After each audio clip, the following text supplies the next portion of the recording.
Bonjour à tous. Pour cette première vidéo, nous allons nous intéresser au chapitre 7, le théorème de Pythagore.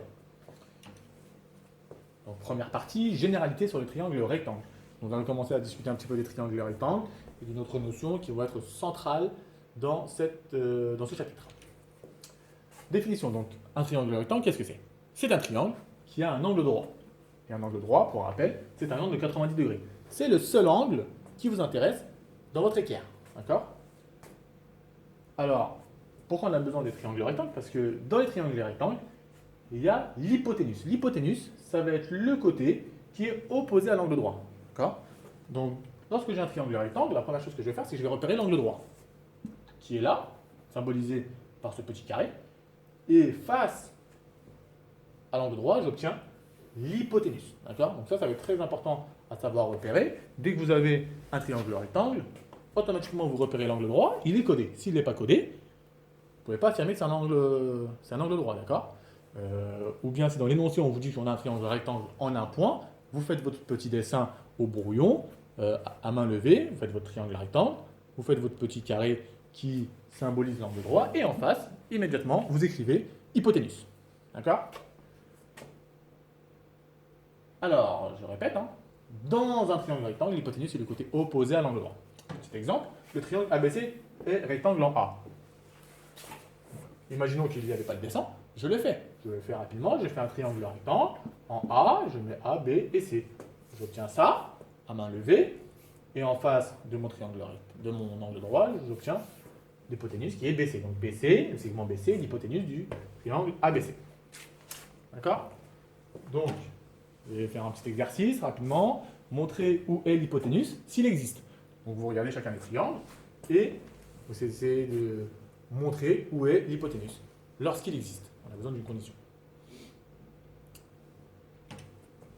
Alors dans le premier triangle ABC, celui-là, bon, on a l'impression qu'il est rectangle en A. Mais on a seulement l'impression, d'accord? Le codage ici ne nous permet pas d'affirmer qu'il est rectangle en A. Donc on ne va pas pouvoir trouver de côté opposé à l'angle droit, vu qu'il n'y a pas d'angle droit. Donc ici, pas d'hypoténuse. Là, le codage me permet seulement d'affirmer que c'est un triangle équilatéral. Il n'y a pas d'angle droit, donc pareil, je n'ai pas d'hypoténuse. Ici, deux codages sont présents. Celui-ci, donc il y a un angle droit et donc il y a un triangle rectangle. Très bien. Et ce codage-là, qui permet d'affirmer qu'en plus d'être un triangle rectangle, il va être isocèle. D'accord? Et donc, une fois que mon angle droit est repéré, je vais en face et j'ai mon hypoténuse. Ici, le triangle ABC, je regarde. Déjà, je n'ai pas d'angle droit dans le triangle ABC, d'après le codage en tout cas. Par contre, avec le découpage qui est fait ici, j'ai un angle droit là. Donc, automatiquement, j'ai l'hypoténuse qui apparaît en face. Donc, BC, ça va être l'hypoténuse du triangle ici présent. D'accord?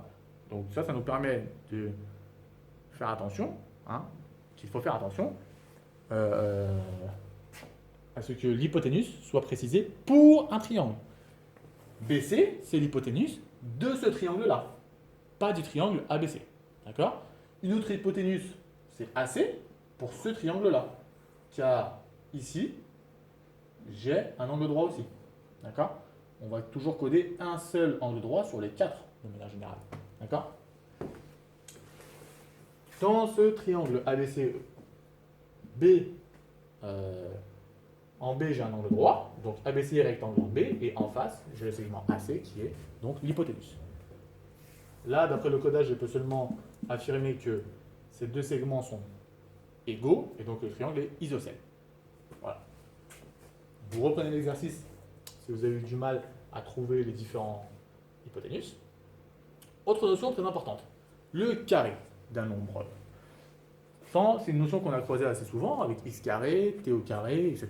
lorsqu'on développait et factorisait des expressions. D'accord? Et donc je reviens dessus parce qu'on va beaucoup l'utiliser dans ce chapitre. Le carré d'un nombre a est égal au produit de a par lui-même. Le produit, je rappelle que c'est le résultat d'une multiplication.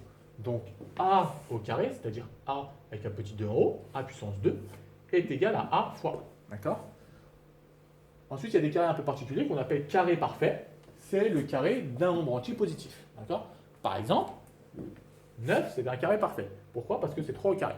Donc là, en exemple, j'ai mis des nombres, et en dessous, j'ai mis leur carré. Donc par exemple, 4 au carré, ça fait 16. 11 au carré, ça fait 21. 10 au carré, ça fait 100, etc. etc. D'accord? Et ce qui va être très intéressant aussi, c'est de se dire, bon, bah d'accord, je sais passer au carré. C'est-à-dire, quand je vous donne un nombre, par exemple 5, vous allez pouvoir mettre 5 au carré, vous allez trouver 25. Mais, il faut aussi savoir que lorsque j'ai 25, je peux trouver le 5 au carré. D'accord? C'est-à-dire faire l'inverse, trouver qui j'ai mis au carré. D'accord? Et pour trouver ça, on va utiliser la racine carrée. En fait, la racine carrée, ça va être l'opération un peu contraire. Un peu comme je disais, le contraire de la multiplication, c'est la division. Le contraire de la soustraction, c'est l'addition. Le contraire de l'addition, c'est la soustraction. D'accord? Et bien le contraire de mettre au carré, c'est faire la racine carrée. D'accord? Donc ça, c'est ce qu'on va utiliser. Par exemple, je veux trouver qui je dois mettre au carré pour faire 36. D'accord? Et ben, je vais faire racine de 36, ça va donner 6. Nous reverrons ça plus en détail dans la séance d'exercice qui suivra au prochain cours. N'hésitez pas à poser des questions et à revoir la vidéo si nécessaire.